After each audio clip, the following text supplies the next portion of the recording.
tal? ¿Cómo les va, provincia? Hola, Río Grande. Hola, Tolwyn. Hola, Ushuaia. Una nueva edición de Controversias. Y hoy, la verdad que les voy a pedir mucha atención porque seguramente vamos a hablar de algo que me pasa a mí, le pasa a usted, le pasa a mucha gente. Y tiene que ver con el corona, con la pandemia. Pero no desde el punto de vista estrictamente físico, sino lo que nos pasa aquí. Todo aquí dentro. Hoy vamos a hablar, vamos a hablar de angustias, vamos a hablar de estrés, vamos a hablar de incertidumbre, vamos a hablar de miedos, vamos a hablar de deterioro cognitivo. Es decir, todo lo que nos está pasando después de ¿cuánto tiempo adentro? Para colmo llega el invierno, menos horas de luz. Nos está pasando absolutamente a todos. Bueno, vamos a estar con especialistas en el tema. Porque la pregunta es, ¿realmente somos conscientes los ciudadanos argentinos de los riesgos? ¿O hasta dónde somos conscientes? Estamos viendo circunstancias económicas difíciles y después de un año de pandemia. La pregunta ¿es posible sostener las conductas personales, las conductas de cuidado? ¿De qué manera? ¿Cómo? ¿Están dispuestas las personas, usted que está del otro lado del ciudadano, a aceptar nuevas restricciones? ¿Cómo? ¿De qué manera? ¿Hasta cuándo? Bueno, lo vamos a hablar con nuestros especialistas en el día de hoy, porque seguramente, insisto, lo que charlemos en el programa de hoy le está pasando a usted, me pasa a mí, le pasa a alguien muy cercano. Y por lo menos de esta manera nos vamos a dar cuenta, o por lo menos vamos a tratar de, ver una luz en la punta del camino, a ver si, no digo que lo vamos a arreglar, pero seguramente nos vamos a dar cuenta de qué nos está pasando. Como siempre, cuando comienzo mi programa, un saludo muy especial a mis nietas. Como todo abuelo chocho, mire, se me cae la baba. Para Lina y para Rufina. Bueno, vamos con los invitados. Hoy tenemos especialistas en el piso que seguramente nos van a contar absolutamente todo. Está con nosotros el doctor Patricio Laval, neurólogo, médico neurólogo de aquí en nuestra ciudad. Patricio, bienvenido. Gracias por aceptar el convite. Gracias por la invitación. Y también está el doctor Raúl Barbosa, que es psiquiatra. Bienvenido, Así es. Raúl. Buenas noches, gracias. Gracias por aceptar el convite. Qué difícil cuando, de alguna manera, uno comienza a hablar de, por ahí en primera persona, ¿no? Digo, ¿qué nos está pasando?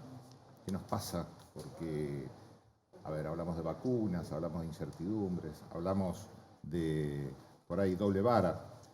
Hay mucha gente, cuando digo doble vara, hablo puntualmente de mensajes que a veces no se terminan de entender. Y quería compartir con ustedes un informe. Hoy va a estar con nosotros, que no pudo estar desde Buenos Aires, Facundo Manes. ¿Sí? No pudo estar, realmente nos mandó un informe que la verdad que es excepcional y tiene que ver con esto de la segunda ola del COVID. ¿Somos conscientes de los riesgos que estamos viviendo? ¿No? Desde el punto de vista personal, de lo que nos pasa. Antes que nada, quiero, toda pregunta que ustedes quieran hacer, nuestros televidentes, contarles que lo pueden hacer a través de mensajes de texto, a través de WhatsApp. Ahí tenemos el WhatsApp 2901, ¿sí? 2901 510964. 2901-5109-64. Todas las preguntas por mensaje. No podemos recibir llamadas telefónicas vía WhatsApp, sí mensajes. Bueno, quiero compartir con ustedes brevemente algunas de las definiciones de este informe, que ha hecho realmente la Fundación INECO, la fundación que preside el doctor Facundo Manes, que habla puntualmente de que si somos realmente conscientes los argentinos de los riesgos, ¿no? Y de qué nos está pasando. Algunas interpretaciones, ya vamos a tratar de hacerlo lo más simple posible, ¿no?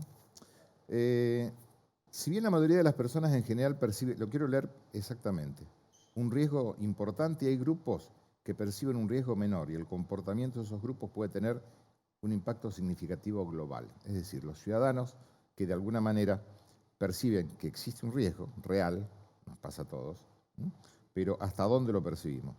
En el caso de los jóvenes, perciben adecuadamente el riesgo general en el contexto, pero se sienten menos amenazados en lo personal.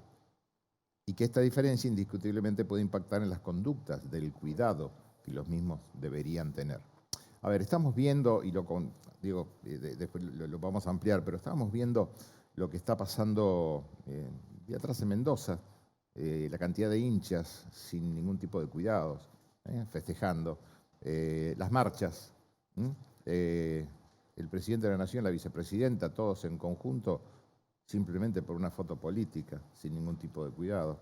Showmatch, la televisión, uno de los pilares de la televisión, informar, enseñar y entretener, bárbaro. Pero la pregunta es, ¿con qué cuidados? ¿Sí? Y así lo vemos sucesivamente.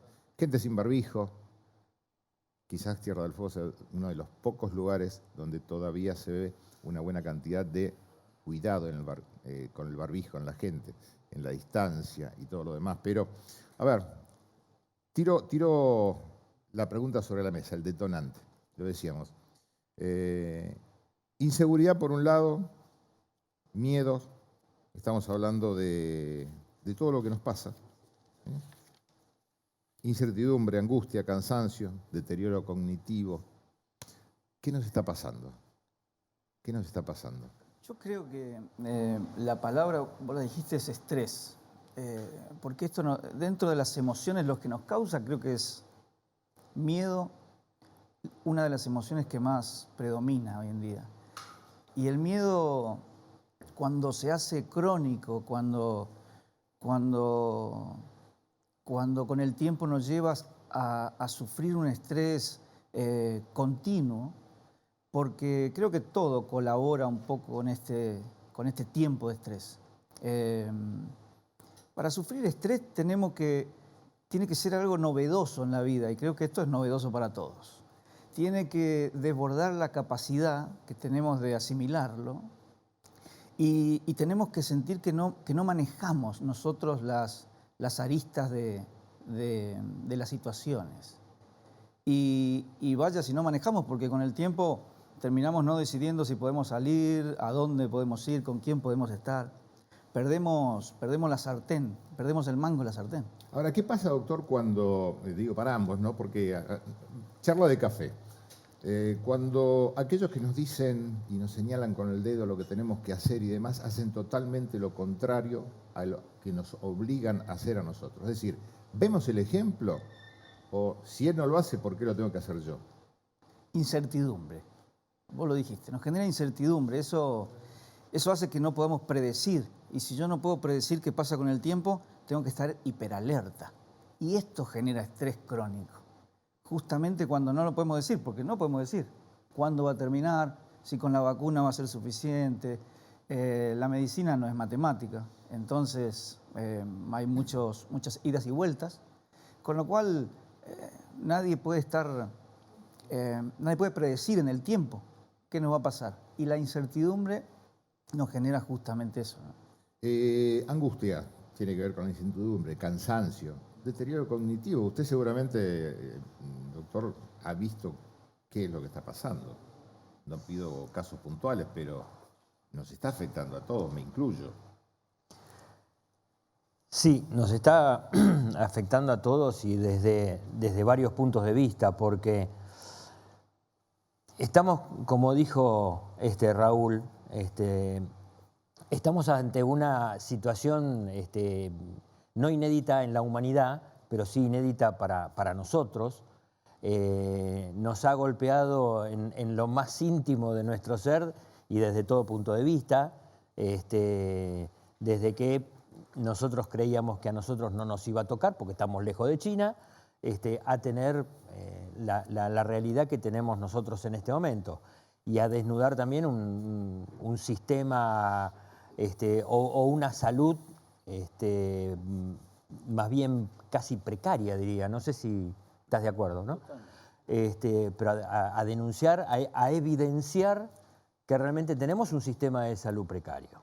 Estoy hablando del país, no estoy hablando de Tierra del Fuego, ni estoy hablando de USA, estoy hablando del país, de Latinoamérica, si querés, incluso. Y realmente, bueno, digamos, obviamente toca mucho desde el punto de vista neurológico, pero bueno, porque el virus afecta al sistema nervioso, entonces tiene que ver con lo neurológico. Pero además de eso está lo otro. Yo te hice una pequeña diapositiva. Ahí la vamos a poner en pantalla. Te hice una pequeña diapositiva como para darnos cuenta, y esto no es nada más que, si bien la diapositiva obviamente como la hago yo, pongo el sistema nervioso, pero implica no solamente lo que pasa a nivel del sistema nervioso, sino en lo que nos pasa a todo, ¿no? Y en la diapositiva, si la podemos ver... Ahí la tenemos en pantalla. Está en pantalla. Bueno, y la diapositiva dice eso. A ver, hay dos grandes mundos. El mundo de la infección, o sea, el mundo del COVID positivo y el mundo del COVID negativo. O sea, estamos... ¿Cómo es esto? Claro. ¿Qué es lo que pasa con la persona que está enferma o que tuvo la enfermedad? ¿Sí? Por eso pongo infección positiva, o sea, tuvo el COVID positivo o tiene el COVID positivo. Digamos, en el cuadro agudo, está hoy con COVID positivo, están con el episodio agudo, o ya tuvo el COVID. O sea, es una enfermedad que encima nos está golpeando porque no sabemos nada de esta enfermedad. Esta enfermedad tiene 1 año y 3 meses, 1 año y 5 meses, 1 año y medio. Para la historia de la medicina, 1 año y medio no es nada, es un suspiro. O sea, no sabemos nada de esto. Sabemos que es un virus respiratorio, tenemos cientos de virus respiratorios, pero de esto, como nos está golpeando esto, no lo tenemos en conocimiento, no sabemos, estamos aprendiendo día a día. Estamos aprendiendo día a día. Entonces, por un lado tenés este mundo del COVID positivo. ¿Qué es lo que pasa con la persona, con el individuo que tiene un COVID positivo? Sea en este momento o que lo tuvo. ¿Y qué le está pasando después? Porque vos marcás lo del trastorno cognitivo y el trastorno cognitivo le aparece después al COVID positivo.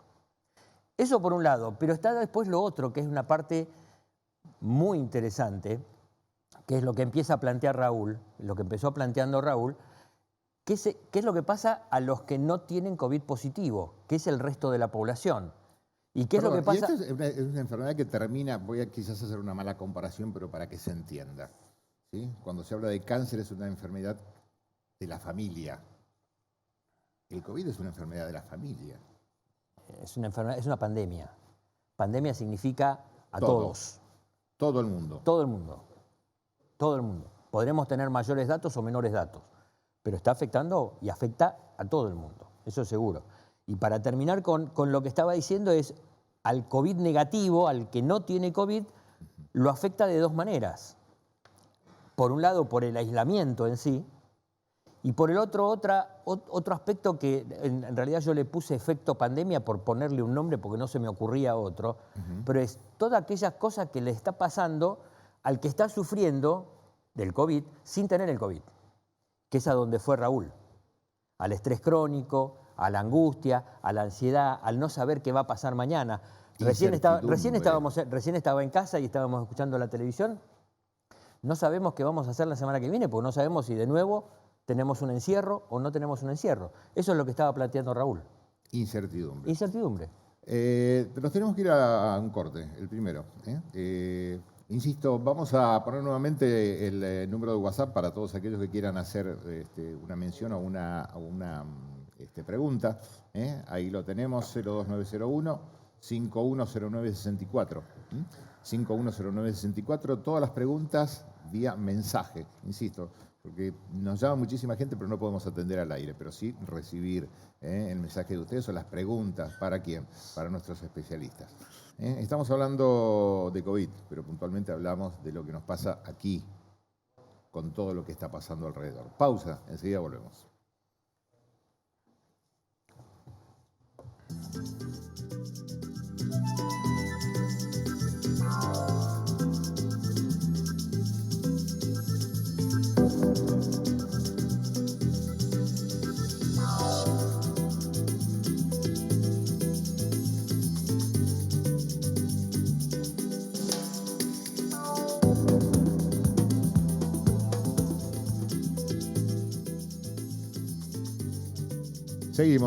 Seguimos allá por nuestra cámara. A veces, por ahí, digo siempre que en todo programa de televisión quizás las charlas más jugosas se dan fuera de cámara, ¿no? Y recién fuera de cámara estábamos hablando puntualmente de lo que seguramente a mucha gente le pasa, ¿sí? Que tiene su madre o su padre o un familiar lejos y por aquello de, y no sé, si viajar, llevarle el bicho y termina contagiándose, ¿Con qué cargo de conciencia me quedo? O al revés, gente que no ha querido ir y que ese familiar ha fallecido y también otro cargo de conciencia. A ver, es un peso demasiado grande Barbosa. Necesitamos la interacción social y el apego y los amigos y la familia. Lo necesitamos como comer, como tomar agua. Y entonces lo vamos a buscar, lo tenemos que buscar. Y ahora tenemos en contra el miedo que nos dice que no debemos. En esa pulsión estamos y ahí donde cada persona utiliza mecanismos de confrontación al estrés distintos. Entonces, hay personas que en su momento deciden darle la espalda o bajar los brazos, y hay otras personas que mantienen el nivel de tensión. Son mecanismos de confrontación distintos nada más, que hace que una persona pueda cumplir el aislamiento y otra no la cumpla. Por eso es que no debemos juzgar ni uno ni otro, ¿no? Son mecanismos de adaptación distintos. Claro, mucha gente se pregunta cómo vivo con eso, ¿no? ¿Cómo vivo a partir de que me pasan este tipo de cosas? Recién hablamos de los niños, ¿sí? Comienzan las clases presenciales. Mucha gente dice, no, yo me quiero sacar a los niños de encima, otra, yo no quiero que los niños vayan. Se habla de tener aulas ventiladas. A ver, como yo digo siempre, muchas de las leyes y demás se hacen desde Buenos Aires, con 20 grados, 30 grados de temperatura, pero ¿qué pasa en estos lugares? Es decir, ¿hasta dónde? ¿Hasta dónde? Se lo vamos a preguntar a la gente, hay gente de gobierno, se lo vamos a preguntar a ellos también. Porque hay preocupación genuina, y toda esa preocupación genuina, bueno, seguramente usted lo debe ver en cada uno de sus consultorios, ¿sí? Con sus pacientes. Es decir, aquello de la generalidad, de, a ver, el miedo, el estrés.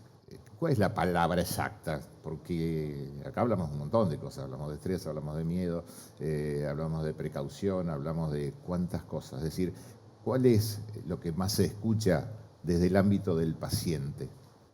Miedo. Yo creo que miedo, es lo que más se escucha. Y recién decía el Pato que esto lo vamos a ver dentro de unos años, ¿no? Las secuelas que deja. Y creo que en los chicos el transmitir miedo, inseguridad, el alejarlo de sus pares, los va a tornar inseguros con el tiempo. Y las crisis de ansiedad van a ser cada vez más frecuentes debido a esto. Pero bueno, no creo que haya una regla mágica.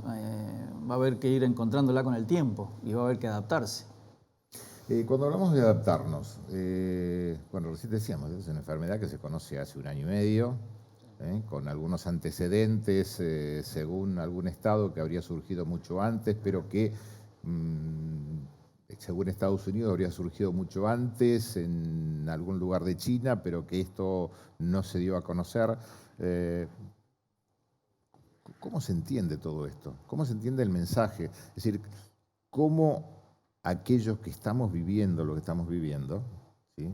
Insisto, hablo también en primera persona, podemos entender hasta parte del doble mensaje que existe en la comunicación, ¿sí? Con aquello de, yo ponía como ejemplo, no se puede, pero yo sí. No se debe hacer, pero otros lo hacen, para algunos sí y para otros no. Tenemos millones de vacunas y no tenemos millones de vacunas. Es decir, incertidumbre constante tirada sobre la mesa, ¿o no? Sí, eso no colabora para nada. Necesitamos ciertas certezas, necesitamos saber hacia dónde vamos, y esa certeza te da tranquilidad. Porque también sabemos que el estrés crónico, con el aumento de glucocorticoides y catecolaminas, hace bajar las defensas. Estar sano no es solamente no estar enfermo, ¿no? El bienestar psicológico y social es importantísimo justamente por esto, porque con el tiempo, con un alto nivel de estrés, hacemos que bajen las defensas, y al bajar las defensas nos exponemos más.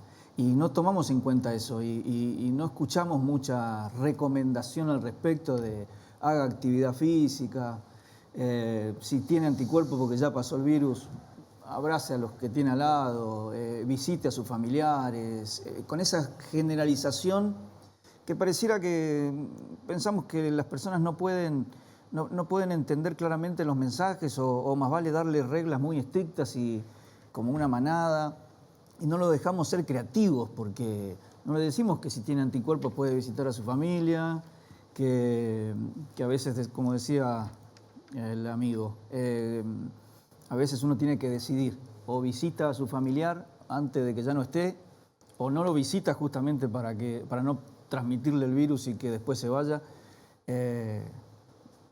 Eso tiene que ser individual, eso tiene que ser una decisión individual. Laval, dentro de su especialidad, ¿qué es lo que mayormente ha visto en los últimos tiempos en función de todo esto que nos está pasando? Hablemos de lo cognitivo, ¿no?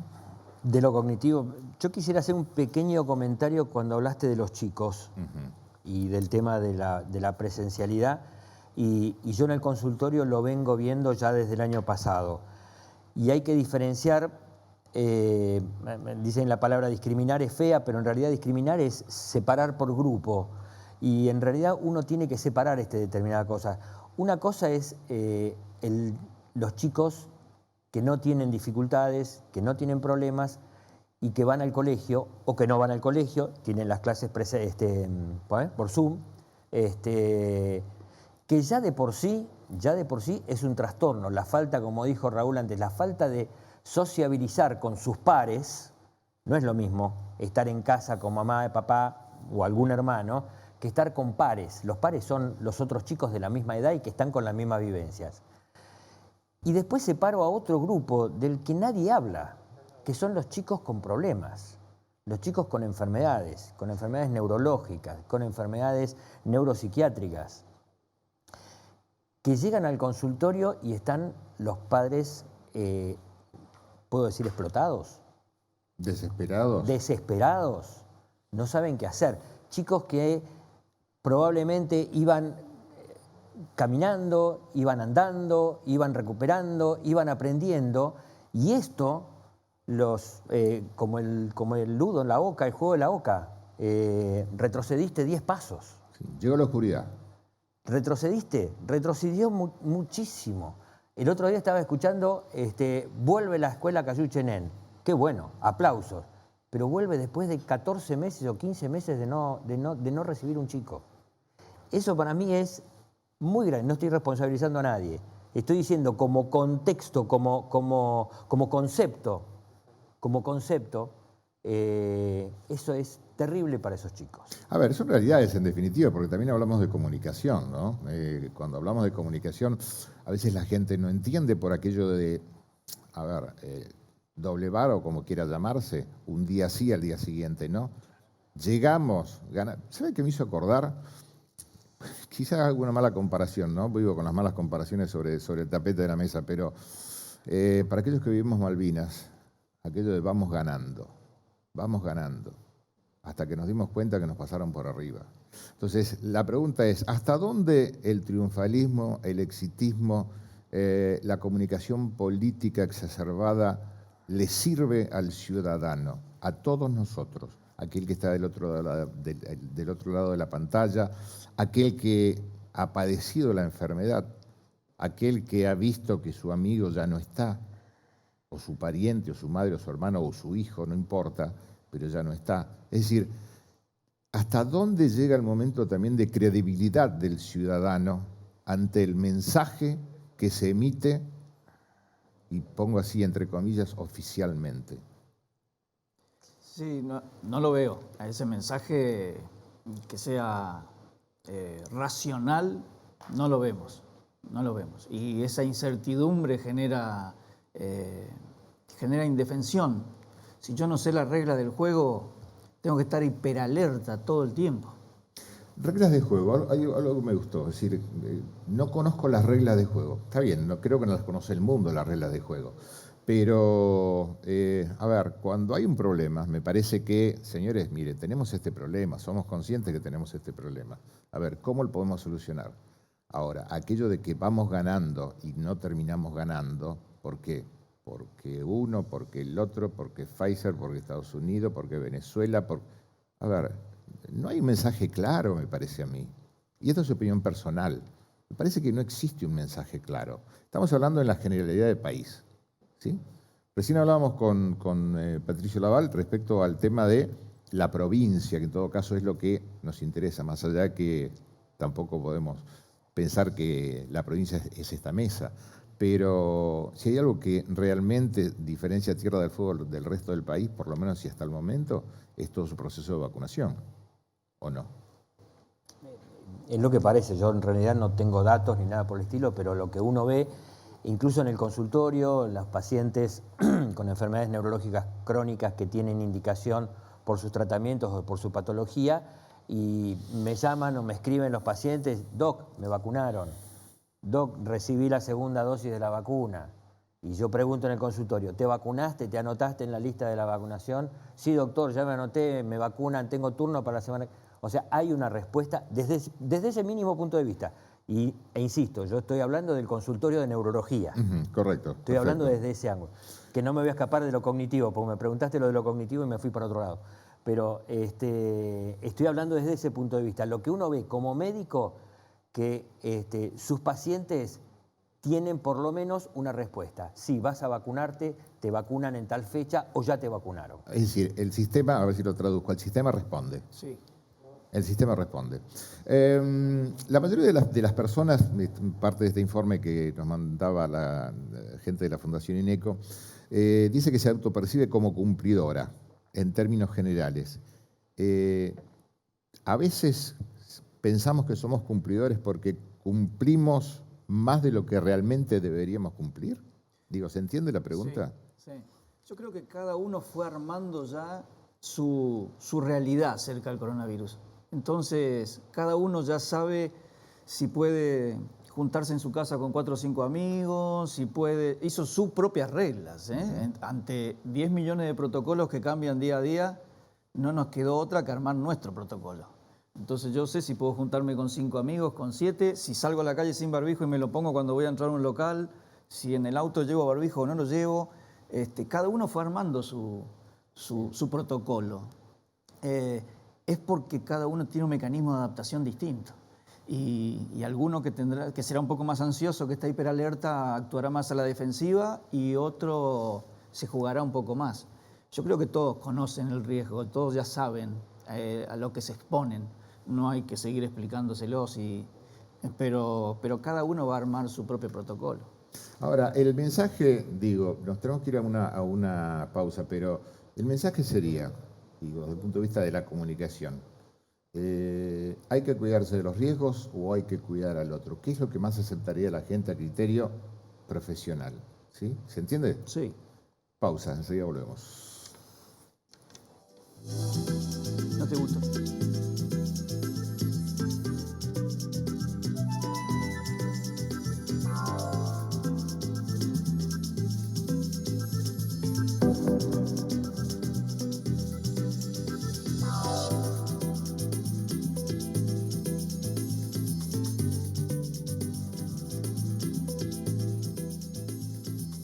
Seguimos, había quedado una pregunta y nos fuimos quizás un poco por las ramas, porque yo había preguntado aquello de lo cognitivo, ¿no? Me encantó lo de los protocolos particulares, coincido plenamente con aquello de los protocolos personales que cada uno toma. ¿Y lo cognitivo? El tema es así, voy a tratar de redondearlo un poquito. Sí, que sé que es difícil. Aunque da para mucho esto, como dijimos recién. Pero bueno, el tema es que este virus, lo mismo que muchísimos otros virus, porque este no es el primer virus de la gripe que tenemos virus de la gripe desde hace no sé cuántos siglos. Este nos tocó bastante agresivo. Y encima que es agresivo, es muy propicio para atacar al sistema nervioso. Entonces, le gusta mucho atacar al sistema nervioso. Y dentro de ese ataque al sistema nervioso provoca un montón de cosas. Desde los síntomas más comunes, calculan más o menos un 70% de las personas que tienen COVID positivo tienen algún tipo de síntoma neurológico. El más común, dolores de cabeza, la pérdida del olfato y la pérdida del gusto. Y después nos vamos al otro extremo, los cuadros más complicados. Ahora, yo te dije al principio, cuando te mostré la diapositiva, que el COVID positivo tiene el episodio agudo, o sea, el episodio de COVID positivo mientras estoy teniendo la enfermedad. Ahí tenés el dolor de cabeza, tenés la pérdida del gusto, tenés la pérdida del olfato. Ahí lo tenemos la diapositiva. Ahí lo tenemos de nuevo. Bueno, Pero después, ¿qué pasa cuando pasa el COVID y aparece lo que hoy estamos empezando a llamar, porque hasta estamos definiendo cuadros nuevos, eso que puse ahí como long COVID o el COVID de largo tiempo? Es aquel COVID que se prolonga más de 12 semanas, estamos discutiendo incluso si es 12, si es un poquito más, un poquito menos, pero por encima de las 12 semanas, y ahí empiezan a aparecer las secuelas. Dentro de las secuelas están los trastornos cognitivos. ¿Qué son los trastornos cognitivos? La cognición es lo que conocemos y lo que aprendemos. ¿A través de qué? A través de nuestros sentidos. Entonces, cuando hay algún tipo de alteración en todo ese proceso, que es el proceso más complejo no solamente de la raza humana, sino de la Tierra, en los seres vivos. O sea, no hay ningún animal que tenga un proceso tan complejo como el proceso cognitivo que tiene el ser humano. ¿Por qué? Porque junta un montón de funciones, un montón de aspectos y termina en varias de las funciones que nos diferencian a nosotros, como es la memoria, el conocimiento, el lenguaje, el entendimiento y todo lo demás. ¿Y qué es lo que pasa? Aparece un cuadro que estamos denominando la nube o la niebla cerebral, le están hablando, que es un cuadro en que la persona se siente lenta, se siente confusa, no se acuerda, tiene angustia, tiene insomnio, se olvida de las cosas, ¿a dónde tengo que ir? Yo este trabajo lo hacía en 2 horas, ahora tardo 4, ¿y qué me pasa? Y que yo antes vivía y hacía mis compras y hacía mis cosas y ahora me tiene que acompañar mi hija, o tengo que ir a un lugar y me olvido, o no puedo hacer mi trabajo como lo hacía normalmente. Es decir, no soy autosuficiente. Exactamente, pasa a ser dependiente, pasa a ser dependiente. ¿Cuánto dura esto? No lo sabemos. ¿Por qué? Porque estamos cursando algo nuevo. Estamos cursando algo nuevo. Cuando alguien me pregunta a mí por una enfermedad neurológica que tenga, no sé, 150 años, uno puede decir, la mayor parte de los pacientes tiene esta evolución. A mí me preguntan, ¿y cuánto te puede durar la pérdida de olfato o la pérdida de gusto? No tengo la más remota idea. No tengo la más remota idea. ¿Y qué es lo que pasa con los cuadros cognitivos? Y termino con esto. Lo que tenemos que hacer es trabajar en forma preventiva. Aquella persona que uno sí ya sabe que tiene un COVID prolongado, el long COVID, que tiene un COVID prolongado por encima de las 12 semanas, empezar a trabajar desde el punto de vista preventivo sobre lo cognitivo. Quizás una pregunta muy difícil, pero no importa el número. Dice, soy de Corrientes y últimamente el contexto en el que estamos me llevó a tener ganas de finalizar con mi vida. ¿Cómo podría dejar de tener estos pensamientos? Bueno, va a tener que consultar, ¿no? Va a tener que consultar. Va a tener que buscar ayuda. Pero sí, se entiende... es un claro ejemplo de lo que le está pasando a mucha gente. Totalmente. Como decíamos, necesitamos sociabilizar y nos alejaron de eso que es fundamental para el ser humano. Y la soledad es uno de los primeros... los síntomas prodrómicos de la depresión. El aislarse, porque el DSM-4 que te marca cuáles son los puntos que debe tener alguien para considerarse de una afección, una persona que hoy está viviendo en Tierra del Fuego, que está en su casa, que hace home office, seguramente coincide con por lo menos 5 de 7. Solamente por estar aislado, ya no disfrutar de cosas, dejar la actividad física, dejar lo que disfrutaba, perder los afectos, ya no tiene proyectos. ¿Cómo voy a tener proyectos si no sé si los voy a poder cumplir? Incertidumbre. Así que ya con ese contexto ya encuadramos en depresión la mayoría. La última, porque tenemos un invitado todavía que le vamos a preguntar justamente, como esta persona que nos envió un mensaje, quizás haya mucha gente que necesite, alguien que le ponga la oreja. Quizás una forma muy simplista de decirlo, pero muy real, ¿no? Alguien que le ponga la oreja. Ahí teníamos un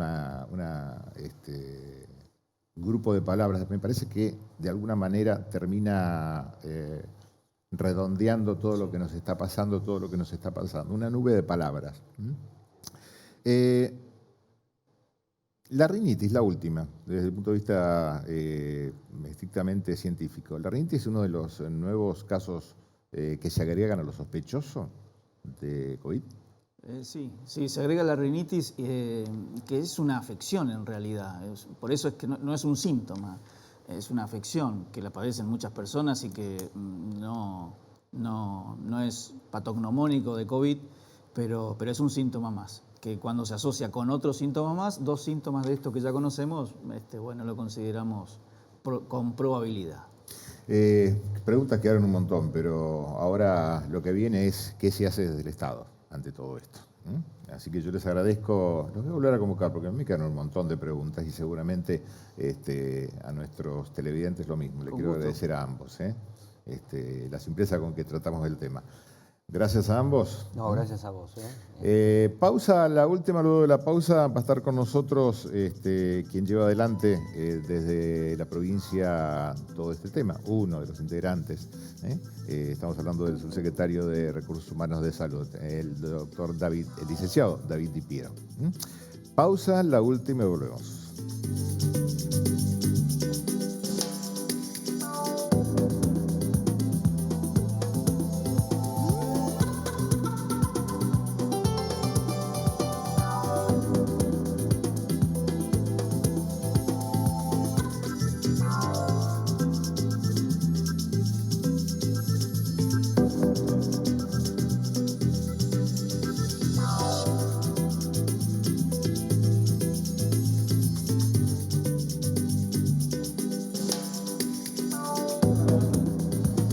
Seguimos, y nos preguntamos recién, es decir, desde el Estado, es decir, qué se está haciendo desde el Estado, qué se piensa hacer, qué se está programando, qué se ha programado. Bueno, está con nosotros quien es el secretario de Salud Mental y Adicciones de la provincia, el licenciado David Di Piero. Bienvenido, David, gracias. Gracias por aceptar el convite aparte. Bueno, si bien nos queda poco tiempo, pero me parece importante, más allá de la calificación, digamos, científica y médica que han dado nuestros anteriores invitados, ver qué se está haciendo de la provincia. Es decir, recién alguien, por ejemplo, me escribía y me preguntaba, está pidiendo ayuda. Es decir, como él seguramente debe haber mucha gente pidiendo ayuda, ¿no? Y alguien decía... Lo voy a volver a leer porque realmente soy de Corrientes, últimamente en el contexto que estamos me llevó a tener ganas de finalizar con mi vida. ¿Cómo podría dejar de tener estos pensamientos? Es decir, ¿a quién acudo? ¿A quién me pone la oreja? ¿No? ¿Cómo está esto, Di Piero? Sí, primero, digamos, es una situación que requiere varias lecturas y varios niveles también de intervención, ¿no? Digo, hay un nivel de intervención más social, que va desde las medidas de cuidado, las medidas de contención también económicas, por ejemplo, que no son ajenas a la salud mental. Digo, algo que se habló mucho en los bloques anteriores es la incertidumbre. Parte de la incertidumbre tiene que ver con nuestra vida económica, con nuestro acceso a los bienes, a nuestra alimentación, a la salud. Entonces, digo, hay una serie de medidas que tiene que ver con lo social en poder contener y acompañar o paliar algo de esta incertidumbre, ¿no? que es parte de este marco. Después hay medidas que son más específicas, o por lo menos más específicas para lo que tiene que ver con salud mental, ¿no? Que también para nosotros, los que trabajamos en salud mental, obviamente cambiaron nuestras referencias de trabajo. Digo, ¿no? Por ejemplo, hacer atención telefónica, ¿no? Que hoy es algo bastante común e instalado en las prácticas profesionales de psicología, sobre todo, en psiquiatría también, era algo bastante impensado anteriormente. Entonces hay una transformación de los sistemas mismos. Es decir, esto nos ha cambiado la vida, es de ahora en más absolutamente todo. A partir de marzo del año pasado, cuando nos dijeron, señores, todo el mundo adentro, pasó lo que pasó, estamos en pandemia, es decir, es de ahora en más, hay que repensar absolutamente todo. Esto totalmente implica repensar tanto las prácticas públicas, las prácticas profesionales, e implica también restaurar de alguna manera nuestra vida cotidiana. Nuestra vida cotidiana cambió y cambió en cuestiones muy nodales, como es la interacción con el otro, que es algo central para la vida del hombre, digamos, ¿no? Entonces digo, hay una reestructuración, y yo también lo pensaría como una restauración de la vida cotidiana, ¿sí? Que va desde lo más singular e individual de cada uno y va también desde lo público. En cuanto a esto y a tu pregunta, digamos, ¿qué prestaciones del Estado? Yo hacía esta introducción porque digo, desde lo público también tuvimos que repensar y rearmar y reacondicionar. Digo, un escenario, por ejemplo, el año pasado, con la primera ola que se dio mucho, todos los centros de salud estaban en un 50% abocados a COVID y el otro 50% a no COVID. Salud mental, que trabaja dentro de los centros de salud, tenía un espacio ínfimo, ¿no? Y tenía que ver por cuestiones sanitarias, ¿no? Correcto. Entonces, ante eso se tuvo que repensar las prácticas, instaurar números de teléfono, atención telefónica, cosa que, digamos, si uno lo piensa, sumaba para ese contexto, pero no es lo que suma habitualmente para la atención en salud mental. Hoy, por ejemplo, alguien pide ayuda. Digo, a ver, quien está del otro lado dice, tengo una emergencia. Es decir, ya sea por adicción, ya sea por una cuestión mental, ya sea por una emergencia. Es decir, ¿cuál es el primer teléfono al cual puede llamar? Dentro de lo que es la atención y los servicios públicos, digamos, está primero lo que es el nivel de emergencias, digo, cuando alguien está en una situación crítica, cuando alguien ve que está en riesgo su integridad o un tercero ve que está en riesgo la integridad de alguien, tanto sea por una cuestión física, pero mental también. El teléfono de referencia es el 107 a nivel provincial, ¿sí? que es la guardia hospitalaria que atiende a través de ese número telefónico. Obviamente, también acercarse a un hospital ante esa circunstancia es la primera medida. Cuando eso no es factible, se puede consultar a través del 107 de qué manera va a ser asistida la persona. Eso es en el marco de la urgencia. El otro escenario, digamos, y no menos importante, es la consulta programada que se realiza también o a través de los centros de salud, en el caso de Ushuaia, o a través del Ramón Carrillo, en el caso de Río Grande, ¿no? Tenemos las placas ahí para poner de los teléfonos, sí. Primero con aquello del 107, que nos quede claro que el 107, como dice aquí David De Piero, es el teléfono, digamos, de emergencia. Es el teléfono de emergencia, que también lo tenemos que cuidar como teléfono de emergencia. Digo, es un teléfono al cual se responde ante situaciones críticas, ¿sí? Que si se requiere o acude la ambulancia o alguien se acerca en el hospital, y es el 107 a nivel provincial. ¿Sí? ¿Qué pasa en Tolwyn, por ejemplo? Digo, vamos lugar por lugar.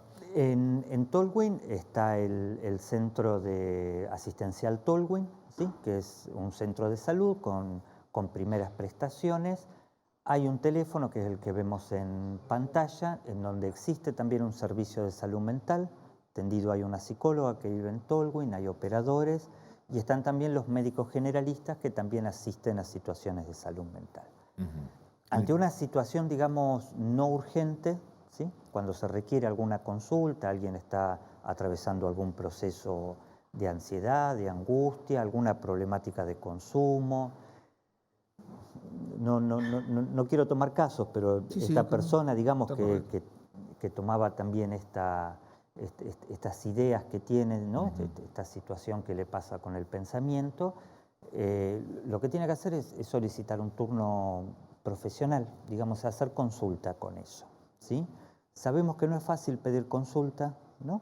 Sobre todo en estas temáticas, digo, uno entiende que es por ahí, pero la persona cuando atraviesa alguno de estos episodios, sea del tinte que sea, digamos, a veces pedir ayuda a un otro, más un otro a veces desconocido, como es un profesional, no es algo fácil, pero sí es central e importante que alguien pueda salir de a veces de ese encierro, de esas trampas de encierro que nos pone el pensamiento. En el caso de Ushuaia tenemos también... En el caso de Ushuaia tenemos el Centro de Abordaje de las Problemáticas de Consumo, ¿sí? Que es el teléfono en pantalla, que se puede llamar ahí, se puede solicitar turno, y están los nueve centros de salud, que se puede googlear los teléfonos, digamos, aparecen rápidamente. Los CAPS, hablamos de los CAPS. Exactamente, los CAPS, según la referencia geográfica, alguien también puede llamar a esos centros para solicitar una consulta. Ahora, ¿qué pasa, De Piero, pero es difícil, ¿no? Con aquello de la emergencia? Es decir, a ver, por consumo, por ideas raras, porque no quiero vivir más, por lo que sea. El teléfono, digamos, hoy es el 107. El 107 es el teléfono para emergencias y para poder atender la emergencia. ¿Sí? 24 horas. 24 horas. Bien, ¿sí? perfecto. Lo que sí me parece importante ahí es discriminar. Muchas veces pasa que alguien consulta en situación de urgencia, ¿no? O va a la ambulancia o lo lleva algún familiar o algún amigo, y después de esa intervención, sea por alguna intoxicación de consumo, o sea por algún episodio de autolesión, o sea por alguna crisis, se lo atiende en la guardia y después no realiza nueva consulta. ¿No? A veces en la misma guardia se le orienta, bueno, que acuda al CAPCUY o al centro de salud, al CAPS, ¿no? Y no realiza la consulta. Digo, en eso es importante que un episodio de esas características nunca va a quedar agotado en la urgencia. Lo que se hace en la urgencia es preservar el riesgo que alguien puede tener en ese momento. Es la primera mano. Exactamente, es sacar a alguien de esa situación crítica. Ahora, el tratamiento, perdón, viene después.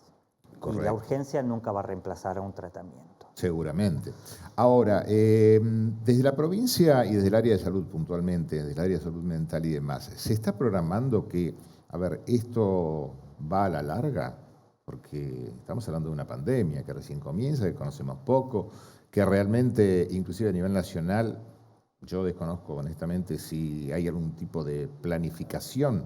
Se escuchaba hace días atrás a la ministra de Salud, Carla Bisotti, todos tenemos problemas y vamos a tener problemas, pero hay algo, es decir, ¿se está programando de alguna manera? Nos quedan 2 minutos nada más. Sí, hay trabajo, algo mientras te escuchaba pensaba, digo, hoy el 80% de las capacitaciones que hay en el ámbito de salud mental llevan el nombre COVID, ¿no? Digo, sea problemática de consumo en el marco del COVID, problemática del suicidio en el marco de COVID. Digo, por lo menos en el ámbito académico sí es algo que está agendado como formación. En el ámbito público asistencial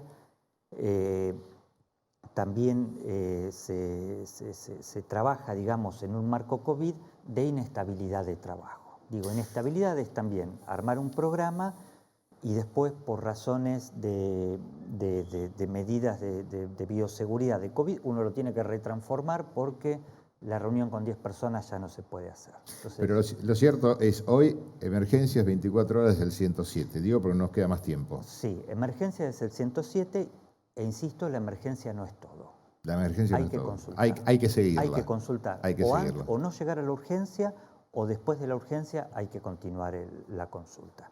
De Piero, yo le agradezco. Nos quedan también, bueno, nos quedan cortos los usted. programas, pero Bueno, gracias bueno. por venir. No, un saludo muy especial porque hoy es el Día de los Bomberos, que también nos cuidan y mucho. Y bueno, el abrazo virtual de acá de todos los integrantes de Canal 11 para los bomberos voluntarios de nuestra ciudad. Y como en cada programa nos vamos con una reflexión, en todo caso como para que usted la piense y te quede. Di Carlavina decía, y hoy hablamos de la comunicación. La falta de claridad y la comunicación incierta amenazan todas las necesidades básicas del ser humano. ¿Usted cree que es así? Piénselo. Nos vemos el próximo miércoles. Chao. Gracias a todos.